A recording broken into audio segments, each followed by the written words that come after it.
اس وقت خبر کیا ہے ان لوگوں کے لیے جنہوں نے رقوم جمع کروا دی تھیں، وہ نہیں جا سکے تھے، ان کے لیے وہ اگر سن رہے ہوں تو ان کے لیے کیا خبر ہے؟ بالکل ان کے لیے پازیٹیو اور اچھی خبر یہ ہے کہ وفاقی کابینہ نے جو حال ہی میں حج پالیسی منظور کی، تو اس کے لیے جو حج ٹور آپریٹرز ہیں ان کے ساتھ جو مذاکرات ہوئے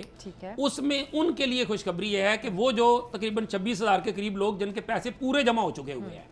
ان کو ترجیحی بنیادوں کے اوپر بغیر کسی اضافی خرچ کے پچھلے سال والا جو حج پیکیج تھا اسی پہ ٹور آپریٹرز نے گورنمنٹ کے ساتھ جو ہے وہ ایگری کیا ہے کہ وہ ان کو حج پہ لے کے جائیں گے۔ اور جو کمیٹیوں کا بھی آپ ذکر کر رہے تھے، اس میں کوئی ذمہ داری کس کے اوپر آتی ہے؟ اس کا تعین ہوا؟ کمیٹیوں کا اچھا ذکر کیا، مزے کی بات، سینیٹر اعظم نذیر تارڑ کی سربراہی میں کمیٹی بنی، وہ کمیٹی بڑھ گئی۔ اسی طرح مصدق ملک صاحب کی سربراہی میں بنی کمیٹی، وہ کمیٹی بڑھ گئی، آج تک اس کی رپورٹ سامنے نہیں آئی۔ دوسری طرف سینٹ کی قائمہ کمیٹی برائے مذہبی امور جس کی صدارت مولانا عطاء الرحمان کرتے ہیں،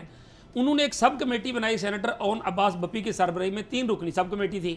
اس کمیٹی نے سارا کچا چٹھا نکال کے کمیٹی کے سامنے رکھ دیا، اس دن ہم نے کمیٹی میں کور کیا، اور اس میں انہوں نے سب کچھ بتایا کہ یہ پیسے جو وہاں ڈی جی حج کے پاس گئے تھے، انہوں نے 2.5 ماہ کی تاخیر کی بھی بات کی اسی کمیٹی نے۔